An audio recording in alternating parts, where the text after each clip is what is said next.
Assalamualaikum, hello everyone. Welcome back to my channel, Winnie's Kitchen and Daily Lifestyle.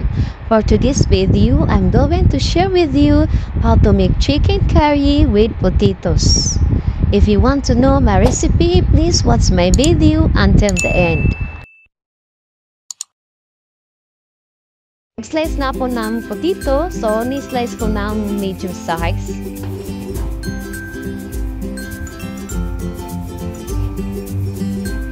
Ni-slice ko na ang ating onion guys, ni-slice ko ng by strip. Nagsalam na ako ng kawalis, maglalagay tayo ng oil. Ang ginamit ko ay mineral oil. So kapag mainit na ay ilalagay na natin ang ating onion.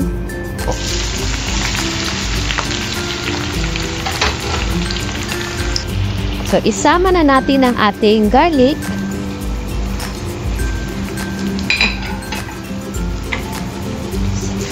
So, gawin natin golden brown ng ating onion.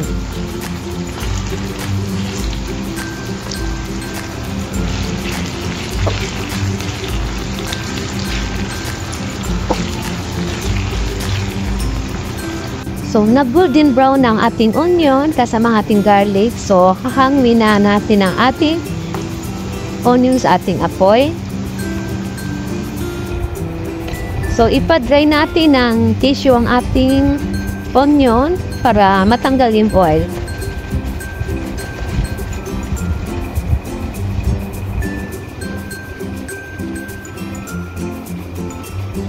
So, tanggal ng oil sa ating onion. Ito na yung oil na nakuha ko.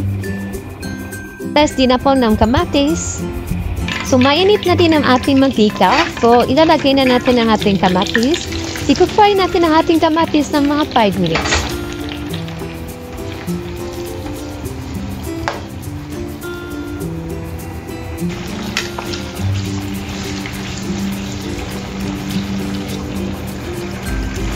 So, after 5 minutes, tatanggalin na natin ang ating kamatis.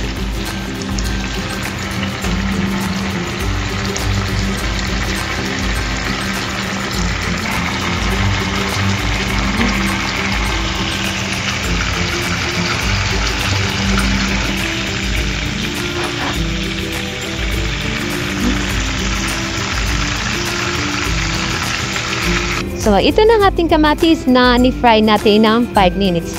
So, before natin i-blender ang ating onion, ang ating tomato, so, imamarinate muna natin ang ating chicken. So, maglalagay tayo ng 1/2 teaspoon of salt, spoon of black pepper, teaspoon of sweet paprika, and then mix natin. Halinis ang kamay ko guys. So, gagamitin ko ang kamay ko para mag-absorb yung mga spices sa ating chicken.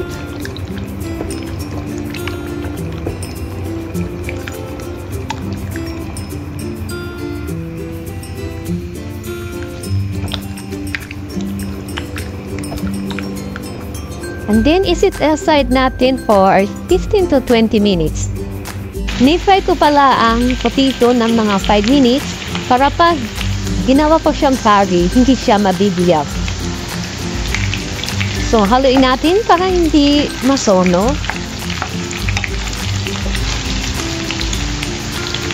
So, tanggalin na natin ang ating patata sa ating kawali.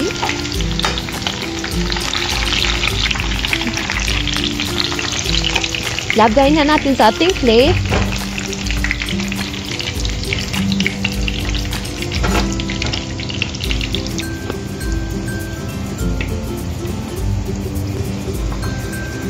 So, tapos na ang ating potato.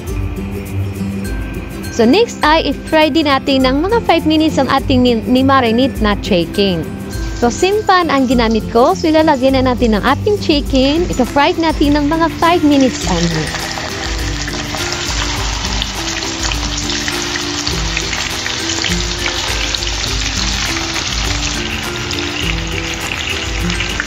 And then, balik ka rin natin.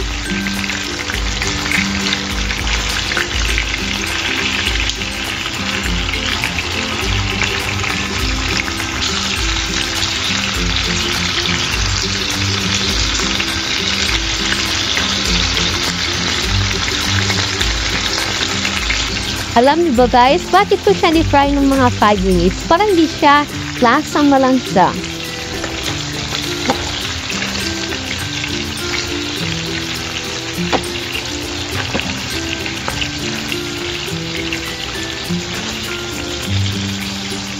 So, tatanggalin na natin sa ating kawali guys. Basta lang na-fry siya ng saglit lang.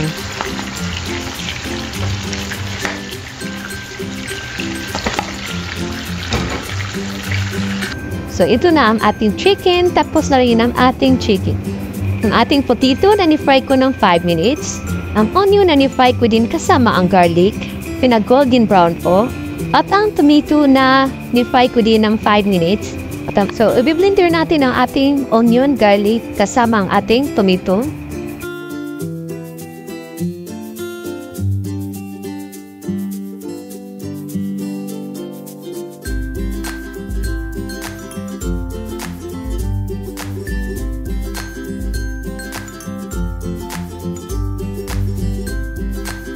And then, i-blender natin guys.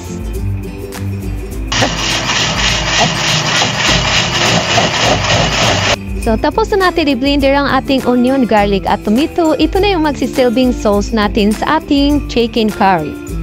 So, ilagay na natin sa ating bowl.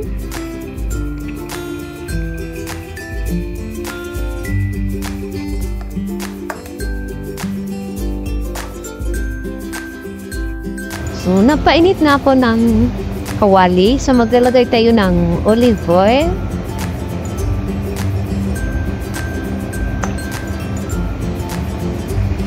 Then, maglalagay tayo ng cumin seeds. Ito yung cumin seeds. Para siyang palay. So, ilalagay natin.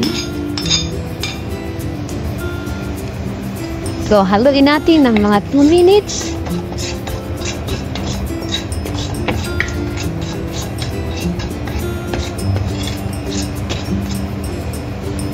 Then, ilalagay natin ang sauce na ni-blender natin kanina. Yung onion, garlic, at saka tomato. Then, haluin natin.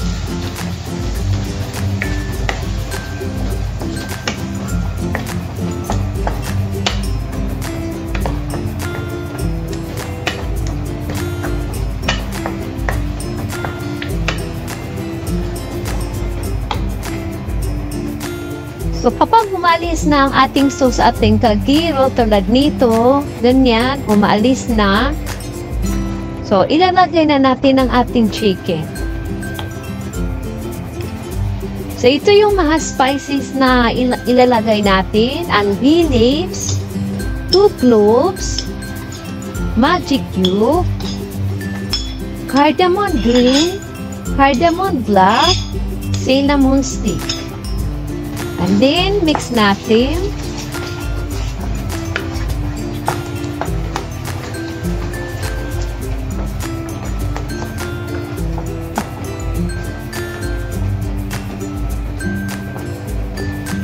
And then, ilalagay na natin ang ating chicken.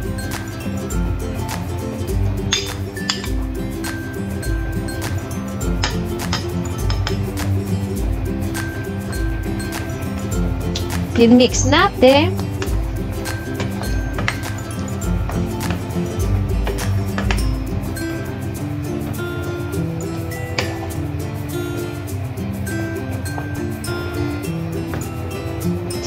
Hayaan muna natin ang mga 5 minutes. So, after 5 minutes, maglalagay tayo ng potato. Potato. Hindi ko nito, guys. And then, mix natin.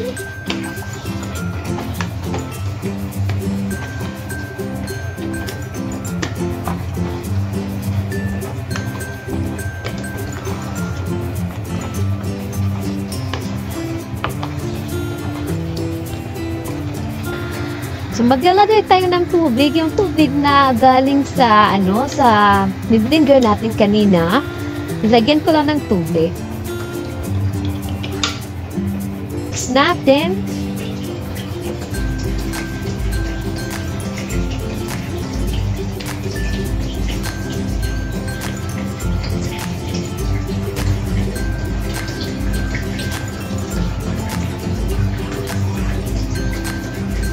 Maglagay tayo ng 1/2 teaspoon of turmeric powder, 1 teaspoon of coriander powder, 1/2 teaspoon of chili powder, 2 tablespoons of curry powder,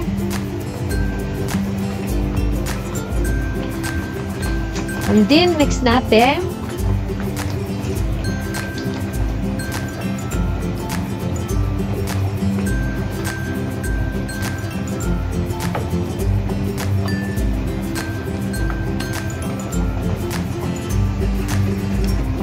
One teaspoon of salt. And then mix natin ulit.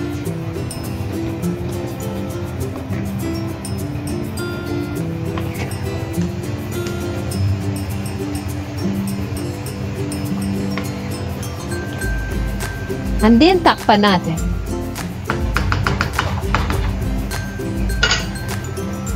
So takpan natin, guys. So, i-check na natin. And then, halugin natin. Baka masunog yung sa ilalim.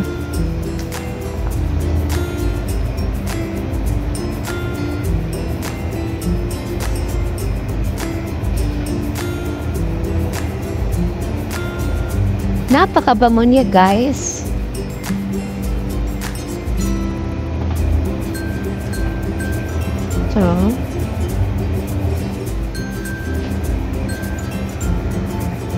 So, try natin if may salt.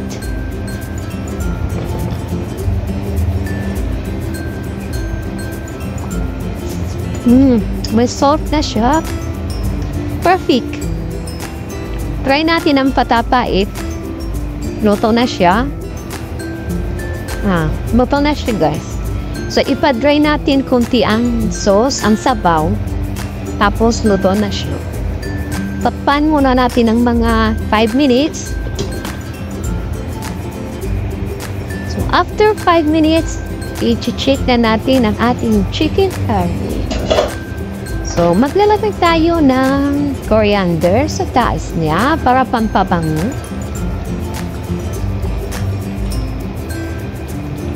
And then, mix natin.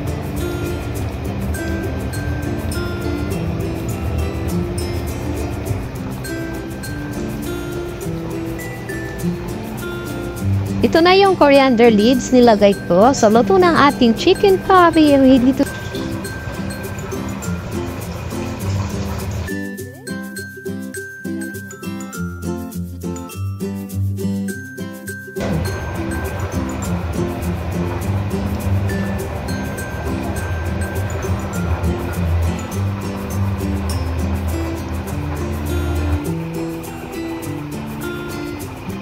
So, napakasarap, guys. Napakapuno. So, subukan nyo. Try nyo lang. Sundin ang aking recipe.